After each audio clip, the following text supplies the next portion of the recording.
Nesta parada poñemos en xogo a historia. Como? Pois resolvendo un crime, o crime dos sucos.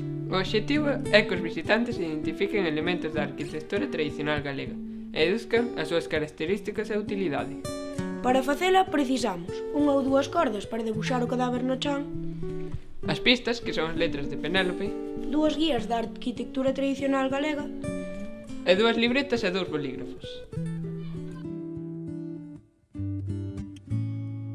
O punto de encontro desta actividade é na aira cadrada que hai detrás da casa de Pepe, na parte leste da vila. O único preparativo antes da chegada do grupo é poñer no chan a corda co debuxo do cadáver. Isto é só unha posta en escena, é para animar a actividade.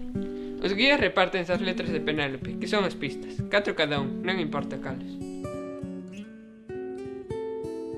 Cando chega o grupo reunímolo alrededor do cadáver e un dos guías fai a introdución. O outro explica como resolver o crime e divide os visitantes en 2 grupos. Como? Por exemplo, facendo un grupo cos que naceran antes de San Xoán e outro cos que naceran despois.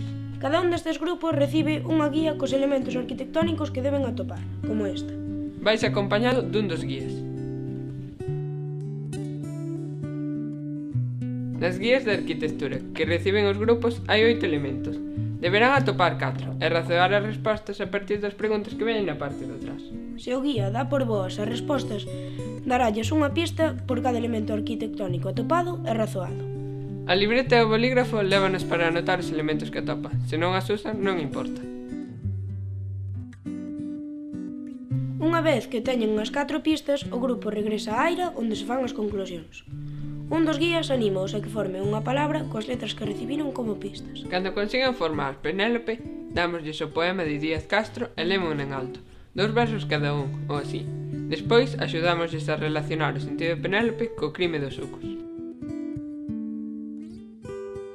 Animade aos grupos a separarse. Se un xa está nun hórreo, que o outro busque máis aló. Hai 2 ou máis exemplos de case todo. Aira, hórreo, vivenda, alpendre, etc. Por iso, tedes que coñecer a aldea. Aproveitade o día que vaiades a practicar para fichar os elementos que encaixen coa actividade. Outro consello é que sexan os visitantes os que lean as descricións e as preguntas das fichas. Vos animades a buscar e dades o visto bo.